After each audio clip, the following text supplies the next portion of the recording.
Good afternoon. It's Wednesday, the 15th of February 2023, just after 1 o'clock. Welcome to UK Column News. I'm your host, Mike Robinson. Joining me today, we've got David Scott and Debi Evans. And David, we're going to get straight on today with some good news. The good news, the best news since 2016 when we voted for Brexit, I think. The best start to a UK Column News in a long time. Nippy's gone.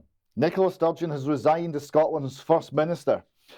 Here we have the BBC reporting it.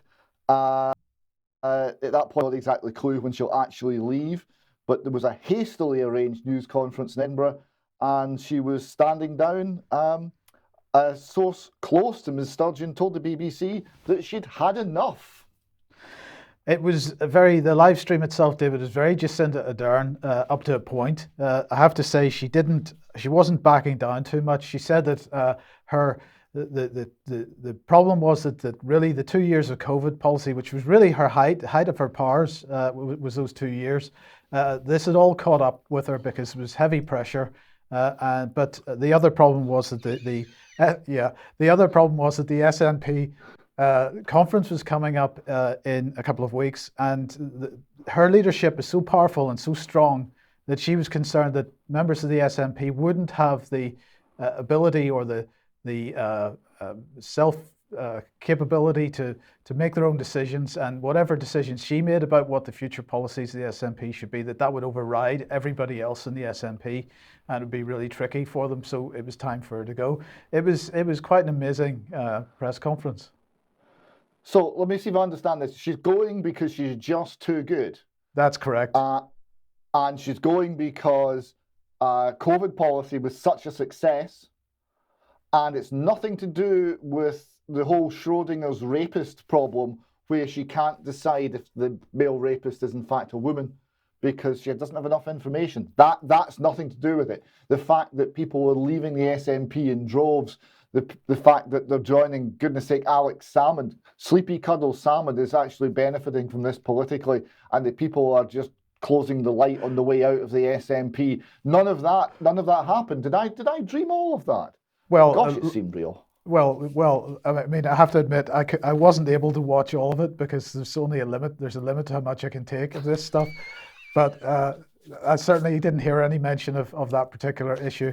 But anyway, you have a little video clip of people's reaction. Well, I was looking for something on the internet. It's actually a few days ago. I did anticipate that the end was near for Nicola. And I went on and said, well, when she goes, how will I feel? I don't know, well, absolutely joyful. And I thought, well, I'll go on the internet and I'll find a little clip, just a few seconds, that illustrates this. And actually, Mike, it's some of your countrymen. It's some nice Ulster Scots singing Sweet Caroline at a football match. And I thought this rather summed up how I feel today.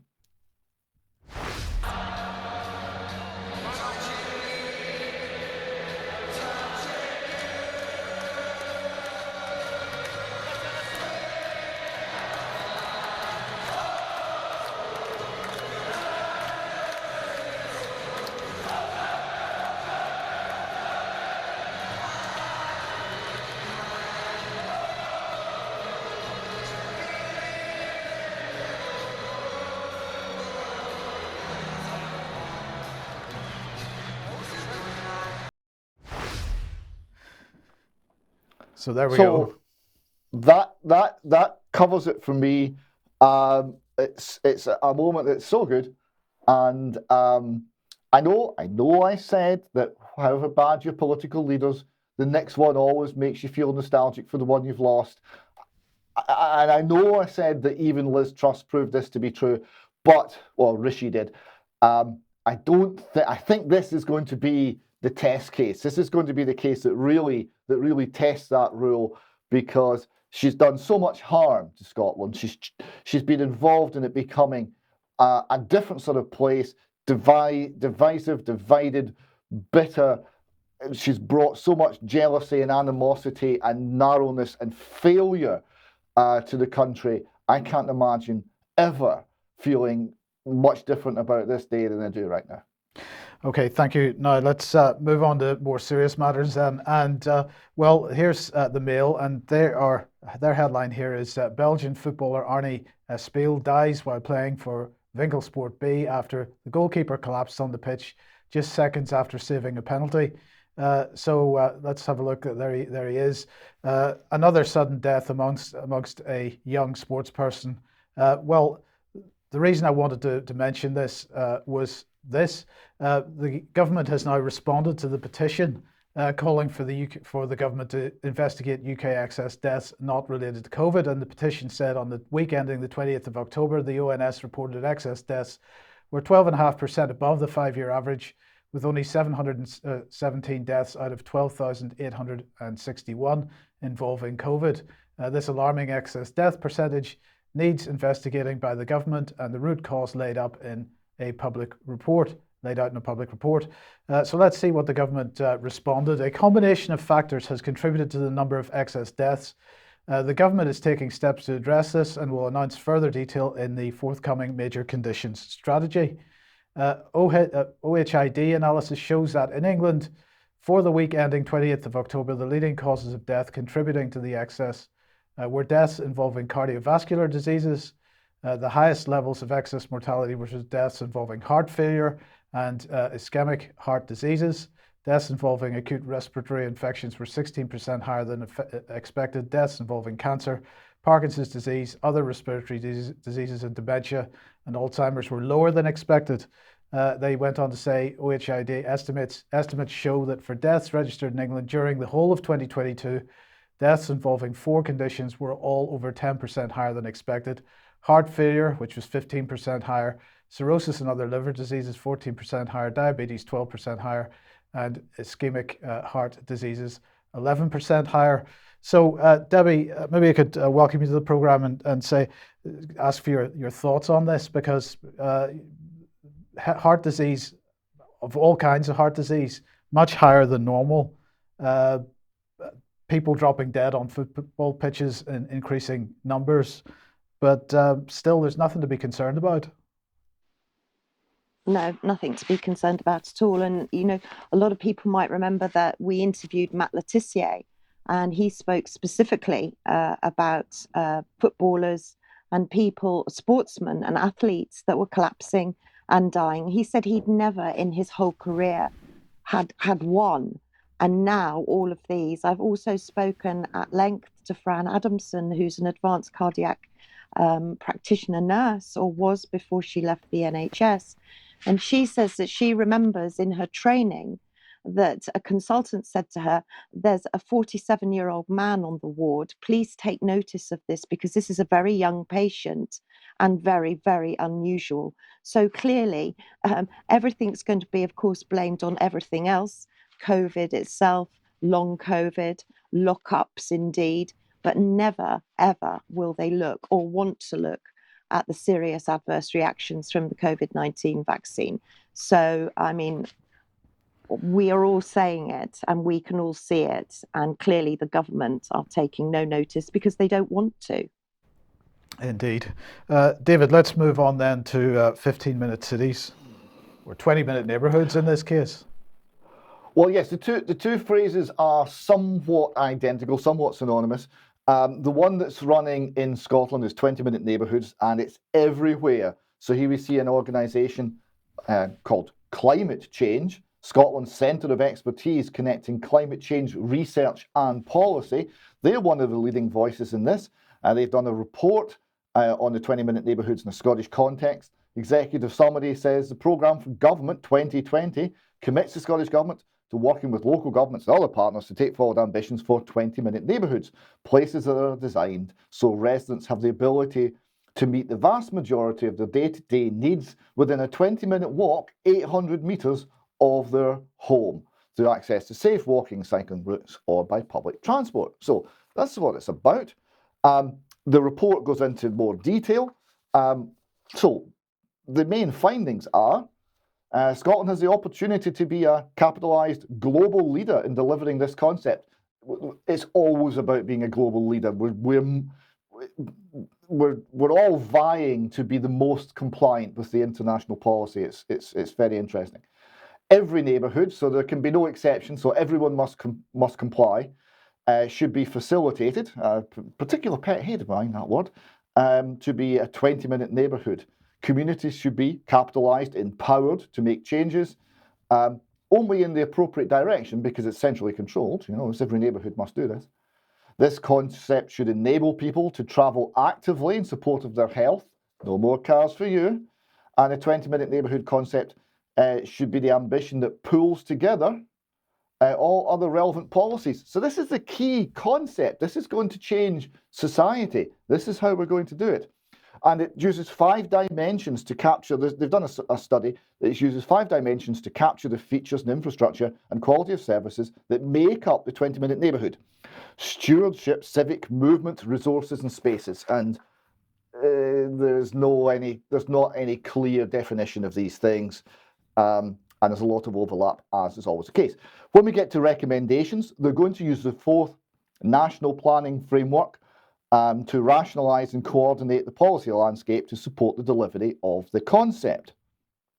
So it's going to be imposed through the planning framework, through planning law, which has always been a vehicle by which our rights and freedoms have been infringed. It's a kind of stealthy vehicle.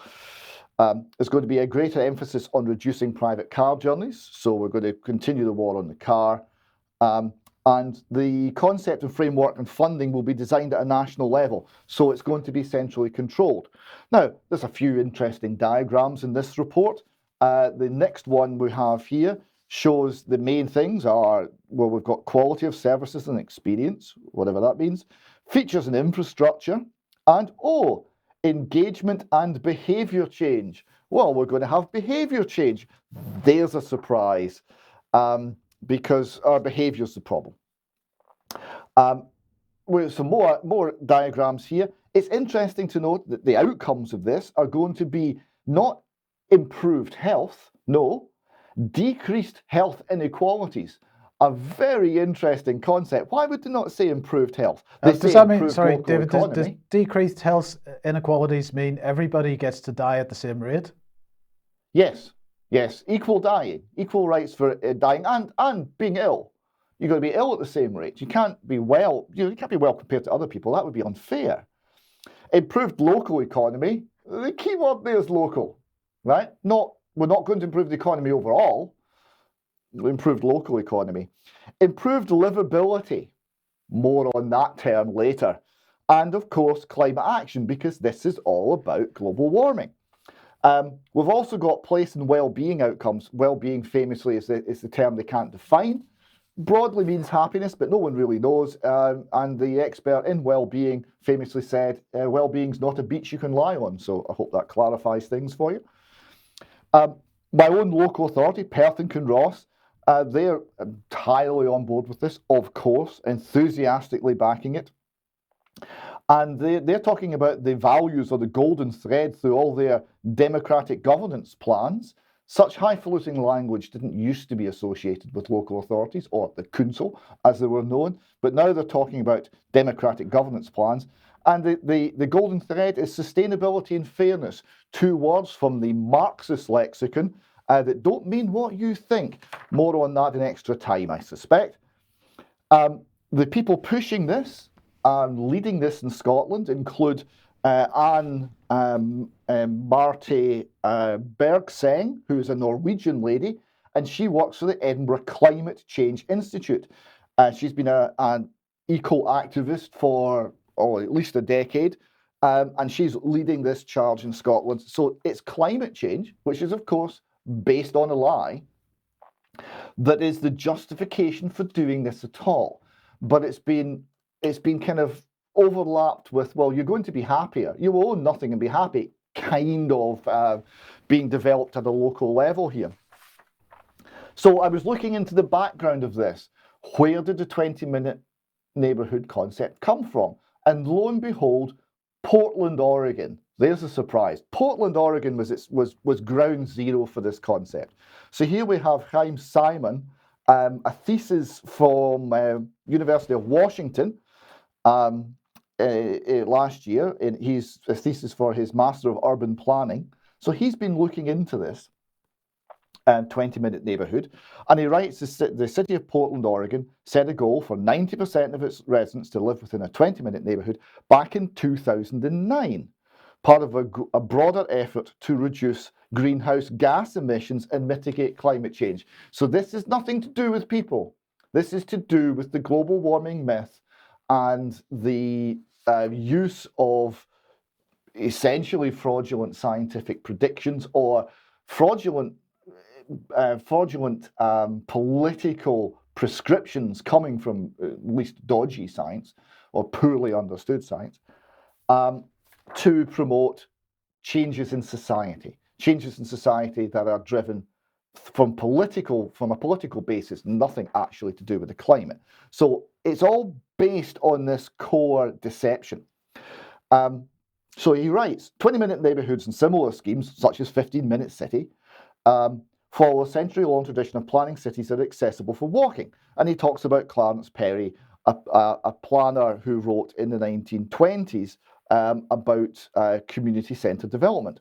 And he writes, at the same time he's publishing his ideas, Le Corbusier created a vision of a section city that prioritised movement by car between zones. Now, which idea triumphed? Well, it was Le Corbusier, right?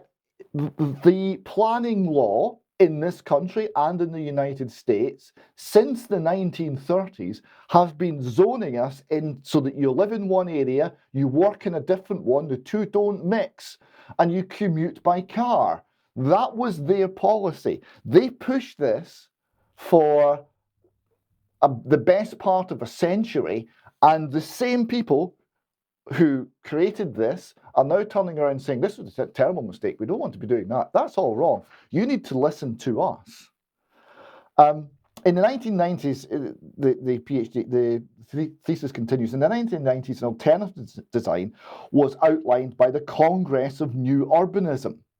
New urbanism favours cities that are mixed use, dense, and with a range of housing types, right? Mixed use, dense, with a range of housing types. That describes how cities used to be before Le Corbusier. So new urbanism is in fact old urbanism. I hope you're following this. And we then get to livability. We mentioned livability as part of the goals in Scotland. We're going to increase livability. Excellent. What does livability mean? Livability, as used by urban planners, is without a specific definition.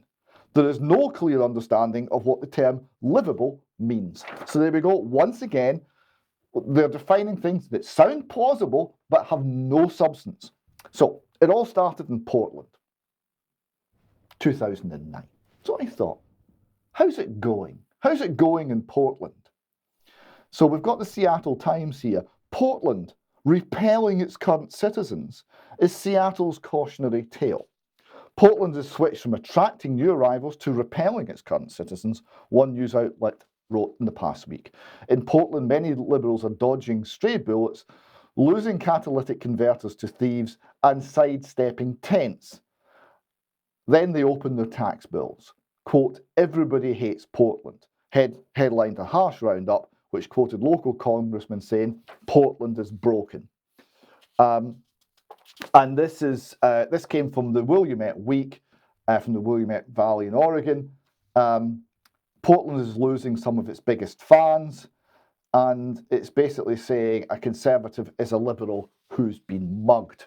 So that's how it's going in Portland. They were first, and they've seen a huge catastrophic failure in creating communities and all the things that this is talking about.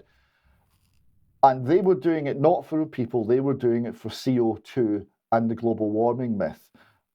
So it shows that when cultural Marxists take control and they get to drive things forward without being questioned, without being held to account, the destination can often be not as advertised. Yes, okay, thank you, David. Now, Debbie, let's move on to the implications for health of the 15-minute city, 20-minute neighbourhood policy. Yeah, well, I was very interested, obviously, in knowing what the impacts was going to be with regards to health.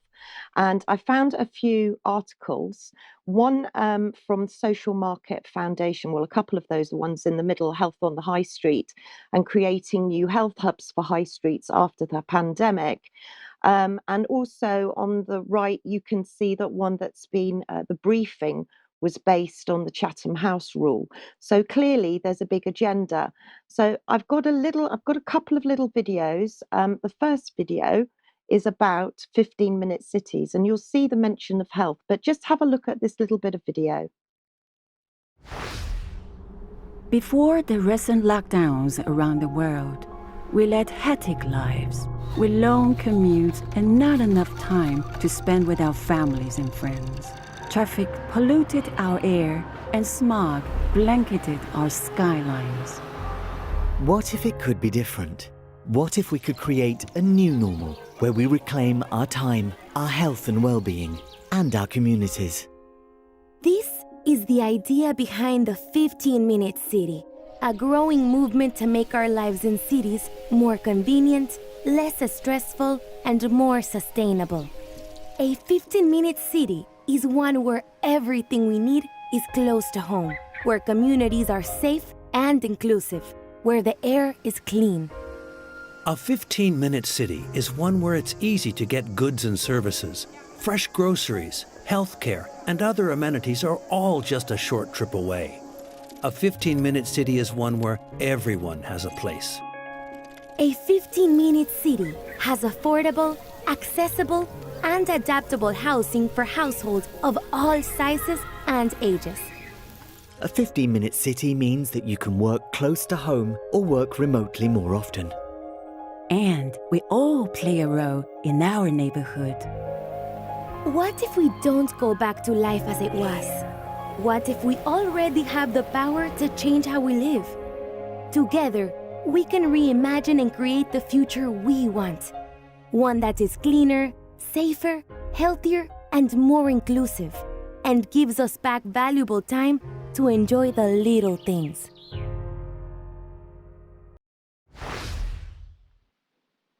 So that was from C40 Cities, and I'm sure I don't think we're going to be going back to the old normal anytime soon.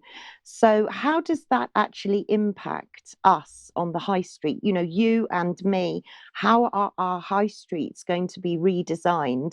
And the NHS is definitely coming to the high street. So have a look at this next little bit of video, which will tell you what you can expect on your high street very soon. High streets across the country have been in a gradual stage of decline, with many high street retailers closing stores and leaving behind large, empty premises, resulting in a reduction of footfall for neighbouring businesses, leading to a further decline and an unwanted social outcome.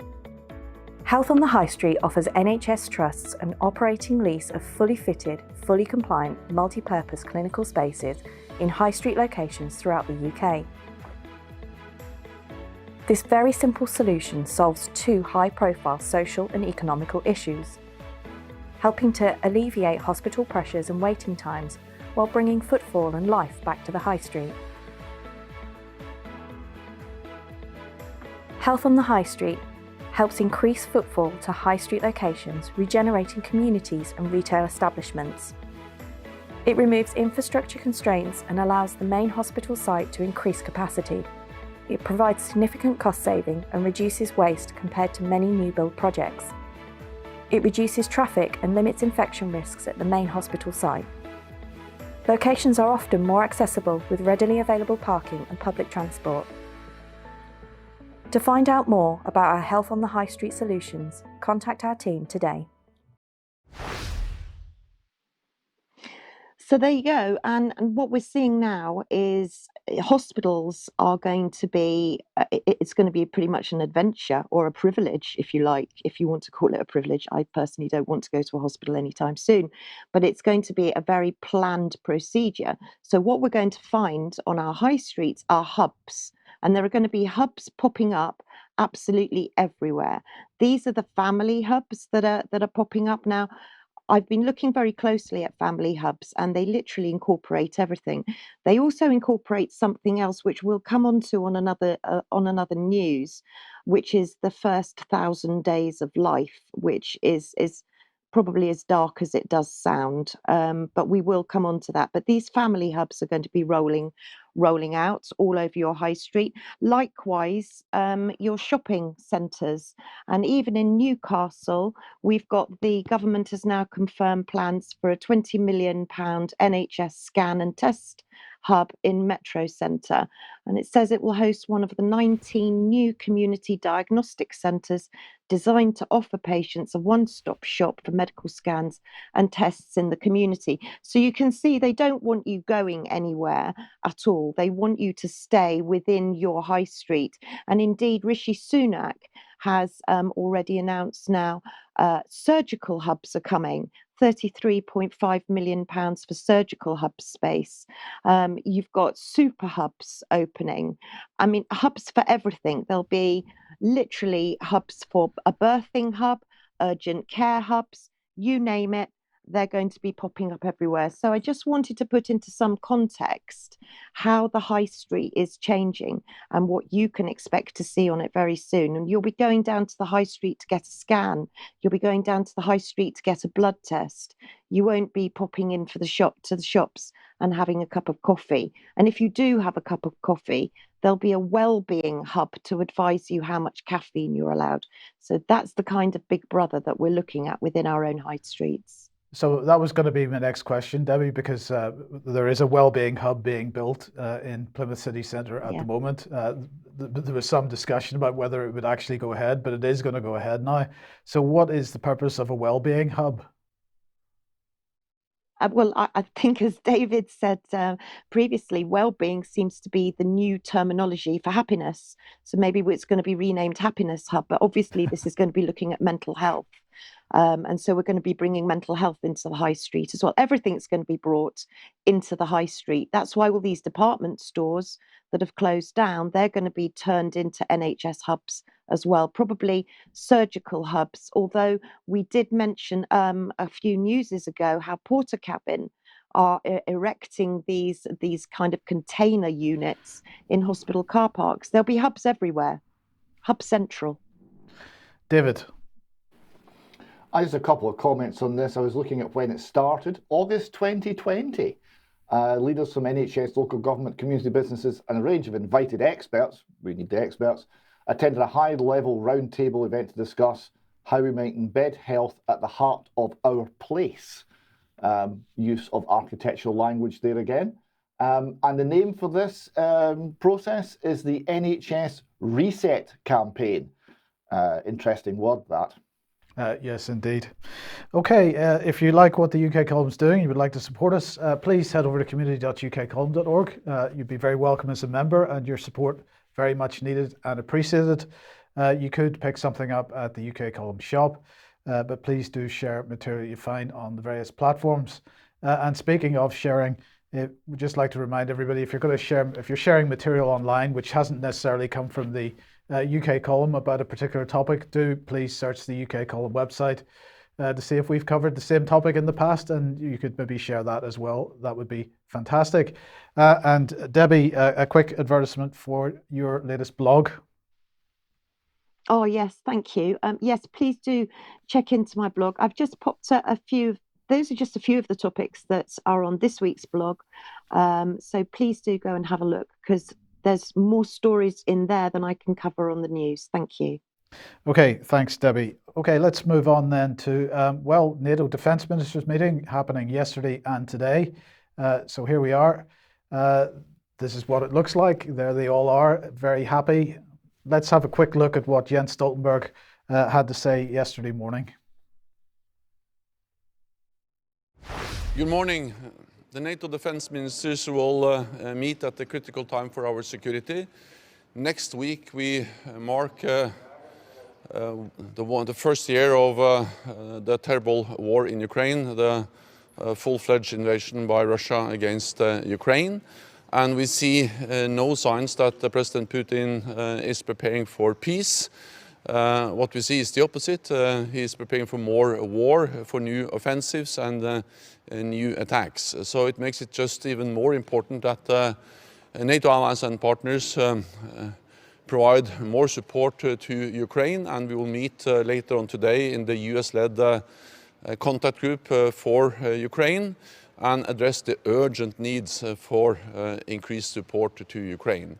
Not least the need to provide more ammunition and also how to ramp up production and strengthen our defense industry to be able to provide the necessary ammunition to Ukraine and also to replenish our own stocks. Allies will also start to discuss the new defense investment pledge, how to ensure that we continue to invest more in defense and also address the protection of critical infrastructure, in particular undersea infrastructure, offshore infrastructure. So David, I see you wetting yourself there. I found that particularly in light of this Seymour Hersh article, I found it particularly interesting that Jens Stoltenberg mentioned undersea infrastructure with a straight face. But well, tell me your thoughts. Oh dear! I mean, it's some sort of brass neck award. He actually went there, and as you said, with a straight face. Yeah, we must protect our undersea infrastructure. I wonder why that came up. Yeah, can't imagine. And, I would simply point everyone to the Seymour Hersh piece, which basically says that, unnamed, but he's convinced credible sources have pointed out to him this was essentially a United States military, US Navy operation with some help from the Norwegians. So that makes it a NATO operation. And it took out the Russian infrastructure. And that would be, correct me if I'm wrong, an act of war. Yes, it would. Now, I'm just going to challenge you a little bit on the statement that would make it a NATO exercise. I'll explain what I mean by that in 1 second. But before we do, let's just have a look at a couple of the family photos, a couple of the snaps from the event, which from yesterday, which Ben Wallace was very keen for everybody to see, and so was the Minister of Defence. So here they are, deep in discussions, perhaps talking about undersea infrastructure there.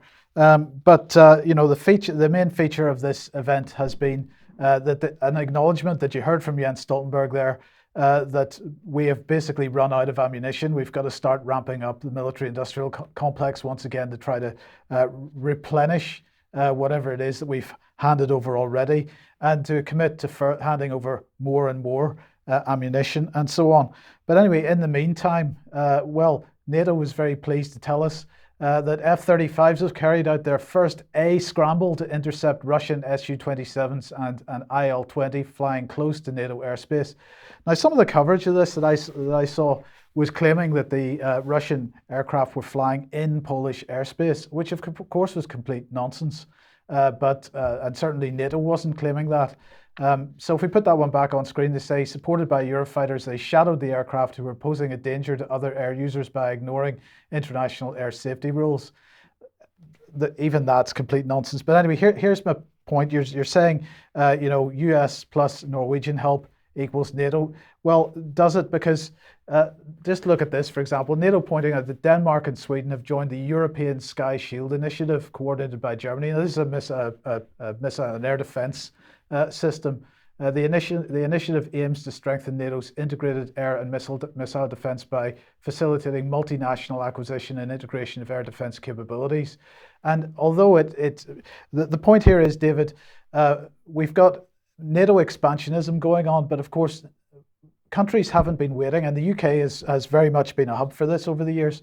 Countries haven't been waiting for full NATO membership in order to join various of the programs and schemes that operate either within or partly within, sometimes completely out of NATO. So many bilateral and multilateral defense agreements have been set up over the last decade or so, which certainly you could label NATO, but aren't actually officially NATO.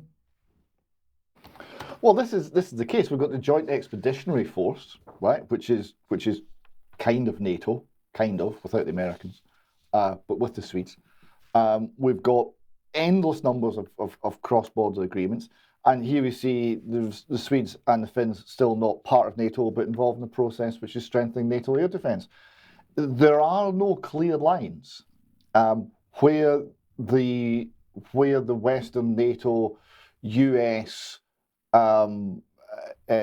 authority is paramount, then the countries are reacting, are engaging in military development, in policy development, in military industrial complex developments that suit the NATO agenda. Whether or not they're formally in or out of the alliance seems to be entirely secondary. Hence, Ukraine is boasting that they are de facto members of NATO, even though they're not. And doing so with some degree of credibility, because they're getting a very substantial portion of the total benefits of membership without formally signing on the dotted line. And the grey area between membership and non-membership means that other actors, for example Russia, will be less sure how people will respond. They'll be less sure where the lines are, where the lines that shouldn't be crossed are, and there's more risk of things escalating in unpredictable ways. Indeed. Now, just before we came on air, so I don't have a graphic to show for this, an announcement came out from today's Defence Ministers meeting that Ukraine is going to receive capabilities worth millions, including tank spares. For what tanks? That's not clear. Uncrewed air systems, electronic warfare and air defence from the first package of multi-million-pound funding from the International Fund for Ukraine. So this is the first equipment package. It's been agreed by the UK, Netherlands, Norway, Sweden and Denmark.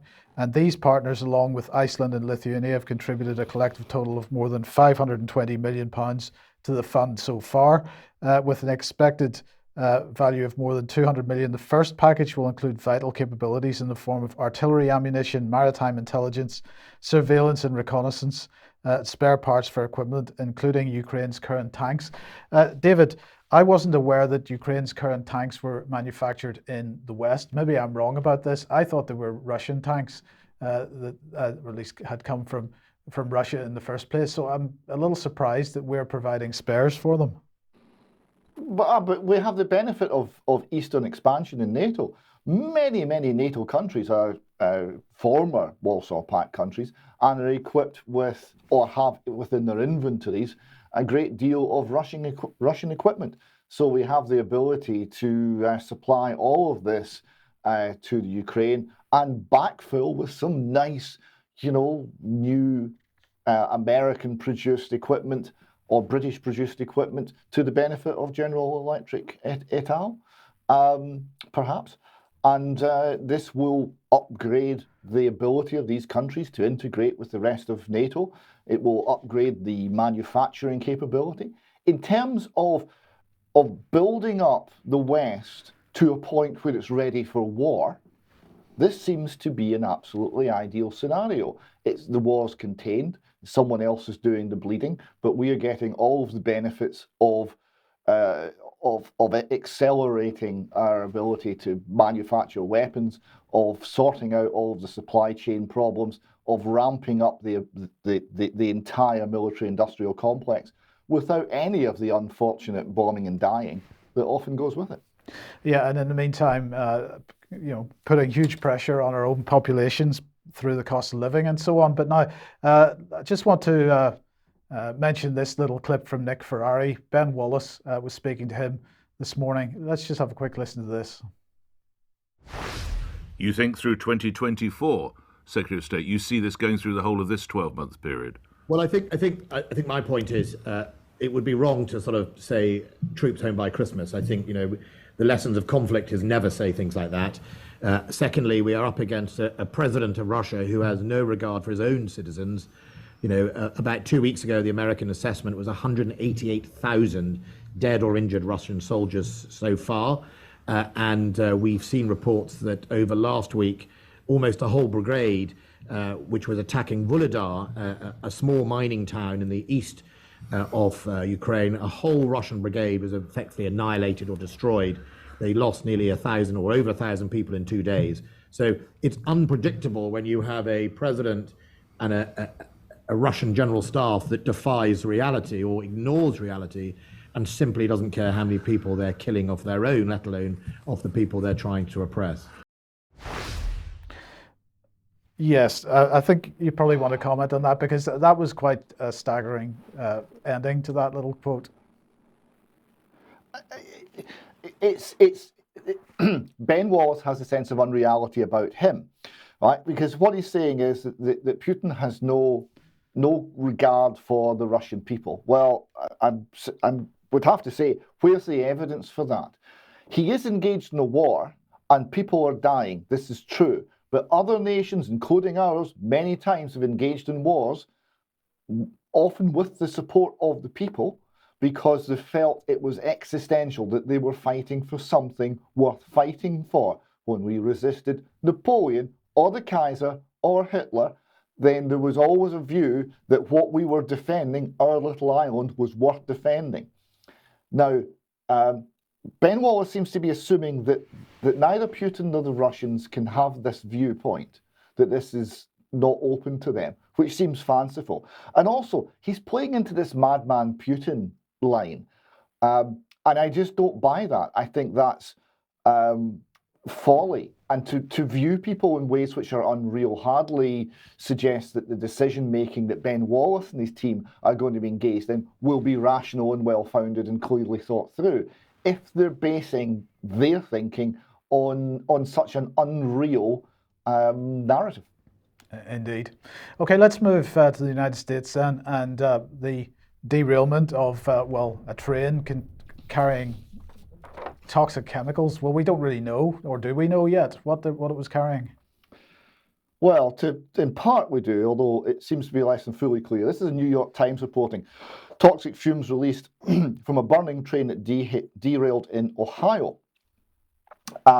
So the report that 9 p.m., February the 3rd, Friday, February the 3rd, a train derailed in East Palestine, Ohio, a village of about 4,700 residents, not far from Pittsburgh.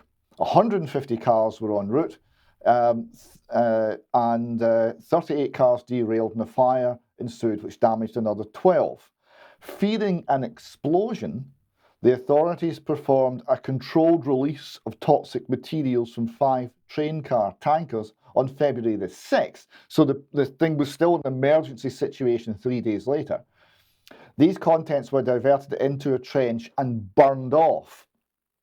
The New York Times quotes Governor Mike DeWine of Ohio, who said, "We are ordering you to leave," at a news conference. "This is a matter of life and death." He added there was a grave danger of inhaling fumes from chemicals produced by the release, which authorities identified as phosgene, that's mustard gas, and hydrogen chloride. In high concentrations, both chemicals can cause severe and life-threatening respiratory issues. So this has not got much play in the press. This is a huge environmental catastrophe, and you think in these environmentally sensitive times this would have got a lot of concentration, but it hasn't really seemed to have received this.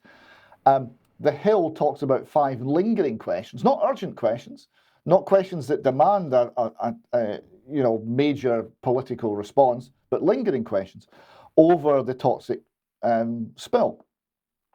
One of which is what was on the train and what got out.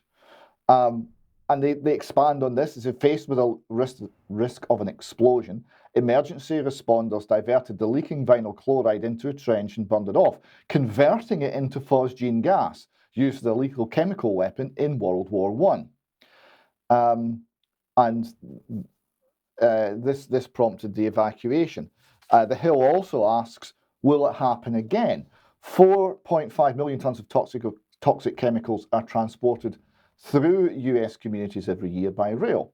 12,000 trains carrying hazardous materials cross the towns and cities each day.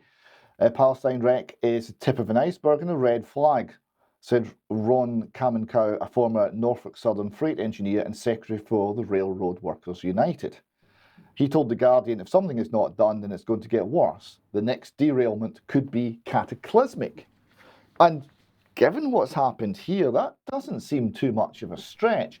There's a lot of discussion here about whether there's not enough regulation, of whether I suspect unionisation and demarcation is an issue. Economics is obviously a driver. There doesn't seem to be a culture of safety, and there seems to be extensive concerns over shortcuts, problems with the rolling stock, problems with the track, problems with the basic infrastructure that's causing an increased number of derailments, an increased number of accidents. And hence, this warning from a union official seems to be entirely credible. The next one could be much worse. Yes, indeed. Okay, let's move on then to Israel. Okay, there have been many, many things happening in Israel, and here we see 100,000 Israelis gathering in Jerusalem to protest the judicial overhaul amidst a mass strike. So there are major ructions, and we'll get to just how serious this is becoming. But first, let's go back to 2020. We see here Yair Netanyahu, son of Bibi Netanyahu. He tweets, "To my international followers, here's a great explanation about the show trial that starts today in Israel." And he quotes Mark Levine talking about today in Israel marks one last effort by the left in Israel to remove and destroy Prime Minister Benjamin Netanyahu. The Supreme Court in Israel is extremely liberal and hostile to Netanyahu. So we've got a conflict between the democratically elected leader, whatever you think that means or signifies, but he was a democratically elected leader, and the court system, which is meant to provide a limitation, a restriction on the scope for a democratically elected leader to change the country. Some sort of check, some sort of balance. And there's a war between the two going on back in 2020. This war then developed, and we see from 2022, the Times of Israel reports the result of the election. Likud voters just handed Netanyahu a mandate to remake the judicial system. So essentially, we've got a challenge here. Who runs the country? Is it the courts? Is it the parliament? Now, Haaretz is reporting here, why are hundreds of thousands of Israelis protesting, and does Netanyahu care? So the protests, what are they about? They write that Israel's new government, the most religious and far right in the country's history, is pushing through the Knesset a plan to significantly change the balance of power between the three branches of government. The legislation gives the Prime Minister and his or her government, via the legislature they control, the power to override Supreme Court decisions. It also limits the court's ability to strike down legislation that infringes on human and civil rights, while giving the government complete control over judicial appointments. So this is one branch of the government very much looking to dominate another as part of this ongoing struggle between left and right through the organs of the state. Haaretz continues, the plan has aroused strong opposition because it gives almost absolute power to the government, removing the checks and balances that have safeguarded Israel's democracy for decades. And it comments that there's no written constitution in Israel, and this is part of the issue. There's no clarity on this issue. The plan has been criticised by the entire legal establishment, the Attorney General, the Supreme Court Chief, and dozens of former justices calling it a threat to Israeli democracy. It has drawn unusual warnings from Israel's allies abroad. So what we have here is a conflict, a fight over who controls Leviathan, right, between the political left and the political right. Political left and right in Israel being defined almost wholly by the interaction with the Palestinian Arab population. The left wish to, generally speaking, to reach an agreement, a settlement, some sort of negotiated peace, and the right viewing essentially the Arabs as not capable of reaching a peace and needing to be essentially expelled or dominated militarily, and they're interested in might and control, and they cite safety and security as a justification for this. So that's the point I'm making, is the left-right split in Israel is not primarily about economics, it's not primarily about tax, it's primarily about Arab-Israeli relations. So back to Haaretz. To give you an idea of how splintered Israeli society is and how severe this particular conflict is starting to look, Haaretz has got an opinion piece here.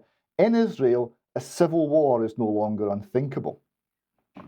The Netanyahu government bulldozes through its judicial legislation. Talk amongst Israelis has turned to visceral fear and intransigence. Both sides feel this is the moment they win or lose their country.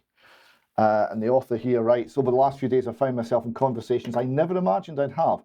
Since these are conversations with Israelis, everything is couched in semi-humorous tones, but the topic is deadly serious. In various ways, the various ways a civil war might suddenly break out and who would win. If the balloon goes up and civil war begins between supporters of Netanyahu's government and loyalists of the Supreme Court and the judiciary, will law enforcement, the security agencies and the military take sides? And if so, which? And he says that just thinking about this makes him sick. He says it sounds almost crazy to engage in such speculation in a 75-year-old country, but there hasn't been anything close to a hint of a military coup. Meanwhile, the conscription-based Israel Defense Forces, still widely regarded as a meritocratic people's army, Vanessa Bailey will love that one, but people are wondering if push comes to shove, whom will this or that unit remain loyal to? So he concludes pointing out that only 4 weeks ago he thought this was nonsense and he didn't think there was any prospect of a civil war. Now he's changing his mind. It gives you an indication how quickly things are moving. He says the Jewish People Policy Institute, a sleepy quasi-governmental think tank, has started to campaign on this. The Institute's president, Mr. Stern, explained to me that he was acting well within the Institute's mandate, as the group's mission is to bolster cohesion in Israel amongst diaspora Jews and between Israel and the diaspora. He's on a mission to prevent Israeli society from breaking down. So this is what we're talking about, the breakdown of the entire society. He continues here, he says, on one side, the strong judiciary has become a symbol for a relatively liberal and secular Israel. The feeling is mirrored on the other side. Many people in the religious Zionist community have been carrying around similar trauma for 17 and a half years since the disengagement from Gaza. They considered the uprooting of communities an unforgivable act by an uncaring establishment, and now is the time to make sure it never happens again. Amongst the ultra-Orthodox, there's a feeling that the current government, which to them symbolises true Jewish spirit, is the historic denouncement of the secular fake Jewishness, whose downfall was always inevitable. I think, in balance, more Israelis still have a greater interest in somehow keeping the ship afloat together, but I'm a lot less certain than I was 4 weeks ago. So this is an issue that we have talked about in the past. Israeli society, Jewish Israeli society, before you even get to the Arab view of it, which is obviously a fundamental divide in viewpoints. But in Jewish Israeli society, the society is hopelessly split between the secular and the religious, between the conservative and the liberal.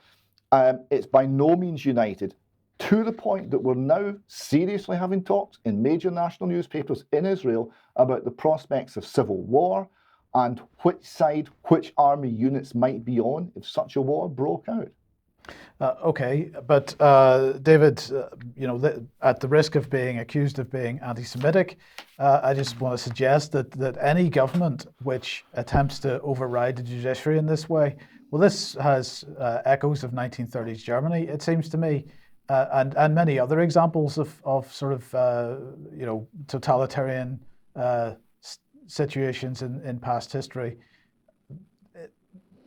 It goes beyond just not having a written constitution.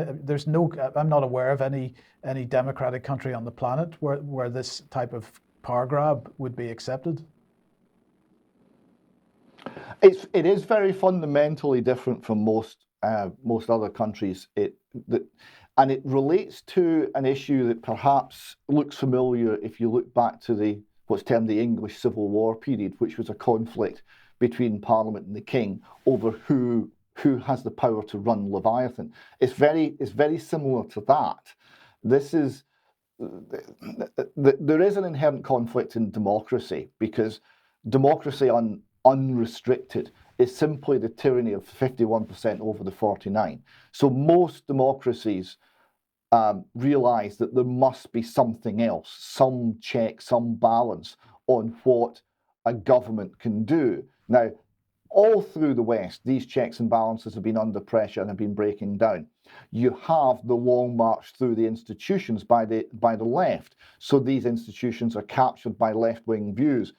And here you see in Israel the right pushing back and saying, no, it's democracy. The people want this. And what's the basis that you're denying the people the right to choose? And against this, there's the limitation of saying, well, actually, there are absolute values here that essentially trump democracy. And if we ignore those, then we descend into tyranny. And that conflict is what you're seeing working out here. It's a conflict we had in Britain in the 17th century. It's a conflict they had in America in the 18th century and 19th in some degree, and it's a conflict now being played out in Israel in the 21st century. I think it has the potential to be as divisive, as deeply fracturing there as it has been in other countries at other times. Okay, thanks, David. Okay, Debbie, let's move back to health issues and AstraZeneca. Yeah, I just want to rewind people to 2017, to the days of Theresa May, if we dare go back there. But in January 2017, she unveiled plans for a modern industrial strategy fit for global Britain. And I've just segmented off a little bit of it there at the bottom. The UK is a great place to start and grow a business, home to some of the world's best companies. We have an international reputation for science.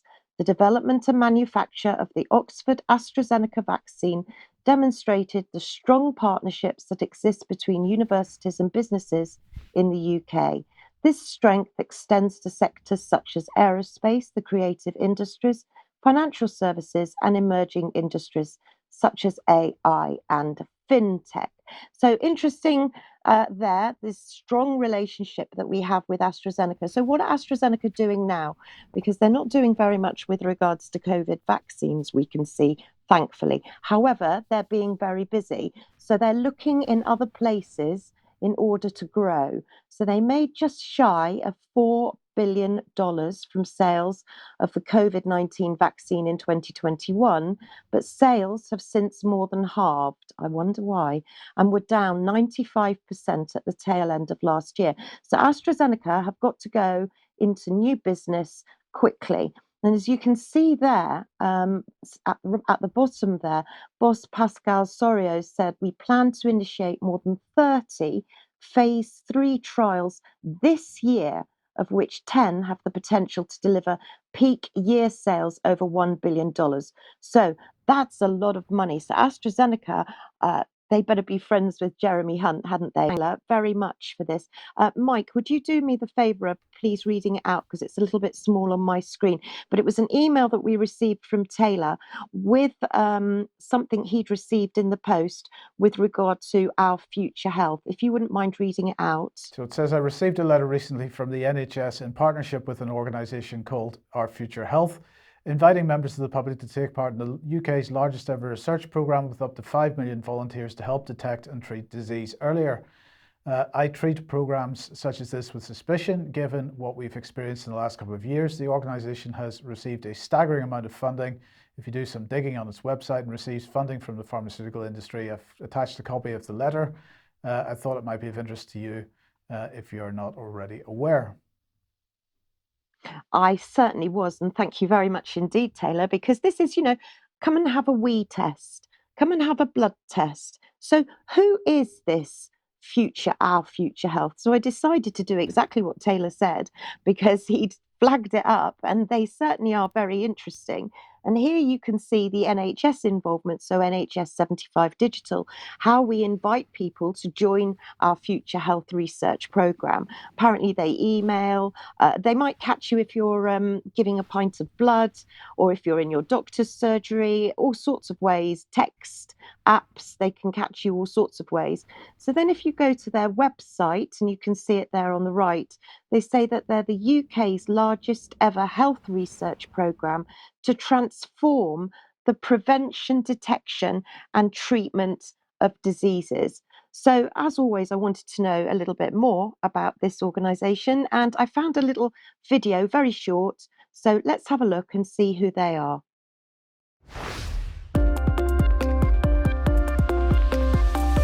Today, millions of people in the UK spend many years of their later life in poor health, and too often we treat diseases only when patients start showing symptoms, and this can be costly and less effective. Despite massive advances in modern medicine, diseases such as cancer, diabetes, heart disease, and stroke continue to blight the lives of many people across our communities.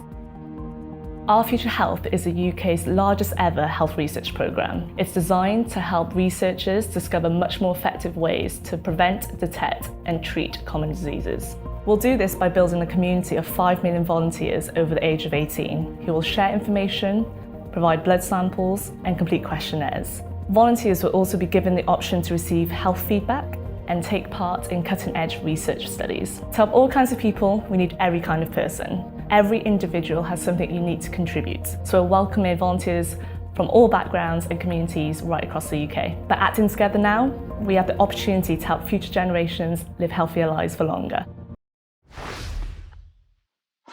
Do you feel special? Do you want to help future generations? So I went a bit deeper, and I'm just going to show you, and you're going to have to freeze the frame so that, because I know that we're tight on time, but I'm just going to show you a few of the Board of Trustees. There's many, many more. So you've got Sir John Bell, who's Regius Professor of Medicine at Oxford, who's also been involved with Wellcome, Gates Foundation, Genomics England. Doesn't that give you reassurance? And then you have Sally Osmond too. She's BBC, Sky. She was actually directly involved, communications director to the Queen. Then we've got others, Mary Callum, 25 years, UK government, serious organised crime, McKinsey, the Big Four. Adrian Hanna, Unilever, Sainsbury, Oxford Nano, GSK, GlaxoSmithKline, and Wellcome. We've got Harpal Kumar, again, president of Grail. Grail was Bill Gates, funded that with Jeff Bezos. McKinsey, Cancer Research, and Peter Chambray, Cancer Research, and AstraZeneca. So those are just a few of the board. And when you start seeing the amount of money, and I'm only going to be highlighting a little bit of it because really people should go on to their website and have a look at this enormous amount of money that's being invested into this outfit, as I call them. So you can see there, I mean, there's different references all over the place, but down at the bottom, I've just highlighted that Our Future Health has announced 100 million new funding leading life sciences companies, from leading life sciences companies. And you can see there that you've got Illumina, GlaxoSmithKline, AstraZeneca, Amgen, all the normal suspects. And they've recently published a tender for the processing, genotyping and storage of biological samples for up to 5 million participants, genotyping, data processing services, and genetic risk score services. So this is an enormous, huge organisation. Do you know who you're giving your data to? Because it's going everywhere and anywhere. So that was just to highlight that. So thank you very much, Taylor, for that. Very quickly, I just want to mention that the COVID inquiry has just started. And even before it started, it's pretty much fallen at that first hurdle. The WHO have written, and this is an article in the Times, this is on page 2 of the Times, the WHO have snubbed the UK's COVID inquiry by refusing to submit a statement. It's also being shrouded by secrecy, names being redacted, and the bereaved families, I mean, they are really upset with the way that this inquiry is already being held. And I believe at the first session, there were even problems with audio where people that were linking in on Zoom couldn't hear. So it's not going very well, the COVID inquiry, but I am going to keep a very close eye on it. Very quickly, just going to pharmacy news. It looks as though pharmacists are going to be receiving further mental health training. I'm quite concerned, actually, that Boots seem to be almost in as high regard as the BBC, the sort of treasure of the UK. But we seem to be expecting pharmacists now to be giving mental health mental health advice, and that's not knowing the patient's medical history. They would just give an assessment either online or on the spot. So very concerning. And we've got pharmacists are now saying they're not substitutes for GPs. They're not here to do the job that GPs do. Quite rightly, they're not. They don't have the patient's medical history. They won't know any of your previous illnesses or what your allergies are necessarily.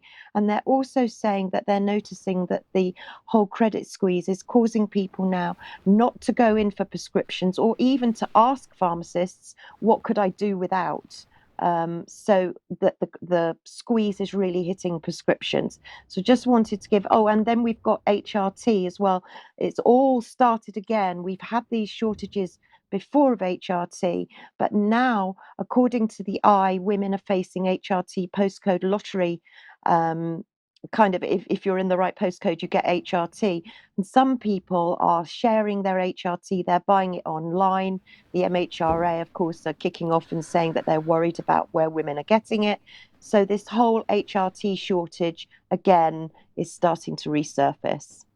Okay, brilliant. Thank you, Debbie. Now, I just want to move on to, I suppose, China-related issues here, but this was the BBC from 2020. Huawei, why it's being banned from the UK's 5G network. So we were being told at the time that this was a national security risk, that Huawei is snooping on every piece of data or voice calls and so on the mobile phone networks and so on. So Huawei eventually was banned, or at least Huawei equipment was banned from the domestic civilian 5G networks. So I just want to bring this on. This is the latest report from the Office of the Biometrics and Surveillance Camera Commissioner. This was released today. The report's called "The Use of Overt Surveillance Camera Systems in Public Places by Police Forces in England and Wales." They are highlighting the fact that with respect to internal CCTV, this is CCTV cameras in police stations and so on, they asked the question, does your system have any cameras or equipment manufactured or supplied by surveillance companies outside the UK about which there have been any security or ethical concerns? So there are 47 police forces in the UK. I think 31 of them responded. And so 15 of them were using Hikvision cameras, 5 of them using Dahua cameras, 2 Honeywell, 1 Huawei, and 1 Nuo for internal CCTV. But for CCTV cameras that are operated by the police outside of police stations, it was 10 of the respondents were using Hikvision. Well, you can see the numbers there for yourself. So the question is, why is this a problem? Because, of course, the story that's being told is that Huawei and Hikvision and Honeywell and so on are hoovering up data. That data is being sent back to China, and that's a very bad thing, according to the mainstream press. But of course, nobody's questioning the scale of the surveillance that's being done by the police and by the security services, by the government and so on in the UK for the purposes of government and police in the UK. So related to this then is the latest announcement on satellites. And so I just want to bring on Skynet. Now, Skynet is the UK's defence swarm of defence satellites. These are low Earth orbit satellites. They're operated by Airbus. And Babcock has just been given a £400 million contract to run a sort of management centre for this. This is being issued under the Skynet Service Delivery RAP contract. So Skynet Operations Centre is going to deliver information to UK and allied forces around the world, enabling a battlefield information advantage anywhere, anytime. So the question is, what's this got to do with Huawei and 5G networks and so on? Well, look, here's let's just look at what Ben Wallace said in 2020 on this. It's crucial we continue to push the frontiers of our defence space ambitions, enhancing our military resilience and strengthening our nation security. Then Alex Chalk, who's a defence minister, said this yesterday. The UK's next generation military satellite communication system will keep us at the forefront of this critical domain, and the work under this contract will bolster our resilience for years to come. But here's the key thing. A couple of years ago, I think it was 2021, the UK bought up shares. Well, they bought up a company called OneWeb, which was basically in administration or in bankruptcy at the time, and was offering a similar service to Elon Musk's low Earth orbit satellites, mainly for internet access. Alex Sharma at the time, who was the business secretary, said access to our own global fleet of satellites has the potential to connect people worldwide, providing fast UK-backed broadband from the Shetlands to the Sahara and from pole to pole. So what are we talking about here? We've got surveillance on 5G networks. We've got surveillance through cameras. Apparently that data all going to China. Then we've got military satellite swarms. We've got the UK government buying up a satellite company in order to provide internet access. Is that what this is all about? Well, not really, because if we go back to Ben Wallace, I think again in 2020, he said this: we will ensure that we embed dual use at the heart of our capability management processes, considering how we can share defence space capabilities and outputs with other government departments, including the security and intelligence services, as well as potentially with commercial users. So when they bought OneWeb, it was with one eye on defence and the other eye on commercial civilian applications. And so all this, David, I'd be interested in your thoughts on this, but it seems to me that all this furore over Huawei over the last couple of years being involved with the 5G networks, and now the furore today over Huawei and other Chinese companies being involved over police surveillance infrastructure, is really missing the point, because what we have here is a government and intelligence services and the police which are hoovering up absolutely huge quantities of bulk data for their use, and through a dual use system where we think we're using something which is purely for civilian use, but in fact is military in purpose. Yes, and although there's a huge discrepancy in the volume of information that our government is collecting compared to information that another government, for example, the Chinese, might be collecting on us, the core difference here is it's for a different purpose. The Chinese are presumably trying to assess the threat, military, industrial, and diplomatic, that they might face to whatever plans they have from Britain, right? But our government's watching us. And it's very striking that although our government is the greater threat to our individual liberty, we stand about as much chance of finding out exactly what the Chinese are doing with our data as we stand of finding out what our own democratically controlled and very enlightened government are doing with the data. There is no control, there is no openness, there is only kind of the pretense that this exists. Yes, and just to end this segment, again, this came on the to my attention just before we came on the news, so we've got no graphic for this, but as part of the NATO defence ministers meeting, 18 European countries, including the UK, have signed a joint letter of intent to explore and develop a framework for improved surveillance from space through multinational cooperation and sharing of national space-based capabilities. So the level of surveillance is just going through the roof. Now, we're absolutely out of time, so we're just going to end on this. I've got two articles from the Mail here, and the theme is fear. And really, we've seen these types of headlines before, but I just thought they were quite incredible. Bird flu may mutate to kill more than 50% of humans who catch it as a result of unprecedented outbreak sweeping mammals, experts fear. That was the first fear headline yesterday. And the second one that I saw on the Mail yesterday was one of the world's deadliest diseases kills 9 in Equatorial Guinea. Fresh outbreak fears for incurable Marburg pathogen with up to 90% mortality rate. So we've got to be fearful of that as well, David. But that leads us into what? Our closing song here, we've had songs many times from Brad Skismus, 5 Times August. We've got another Brad here from America, Brad Borsch. And he's also providing some wonderful music which gets to the heart of the matter in terms of the liberties we're losing and what it means to stand up for them and fight back. Let's.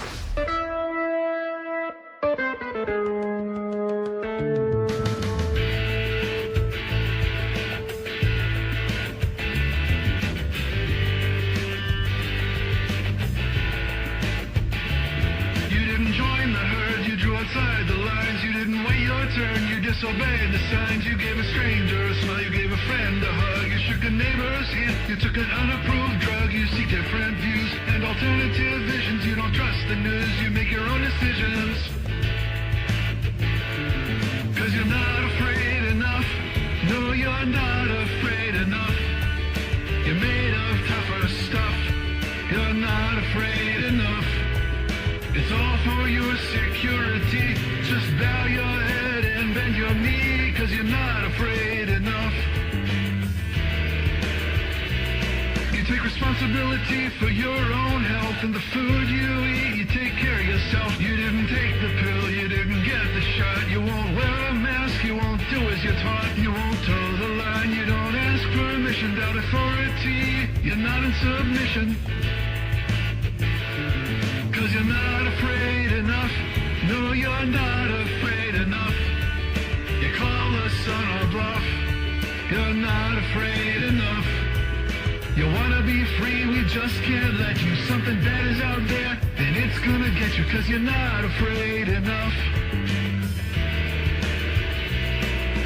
Who do you think you are? You think you're better than us.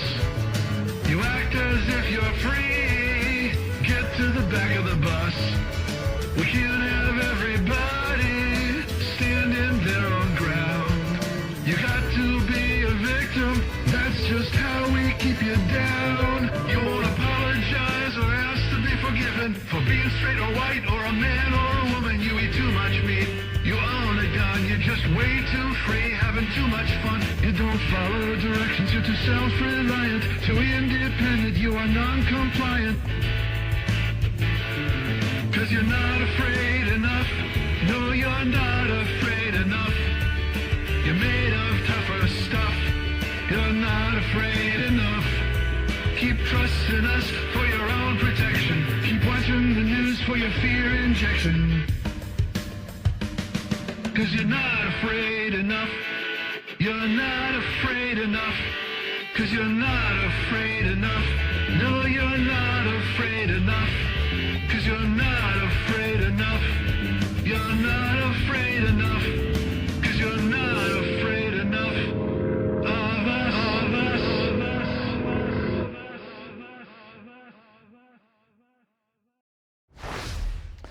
Right, brilliant, David. Thank you very much. Thanks to David and Debbie for joining us today. We're absolutely out of time, so we'll be back in a few minutes on the members live stream. If you are a member, you can watch some extra, but otherwise we'll be back 1 p.m. as usual on Friday. We'll see you then. Bye-bye.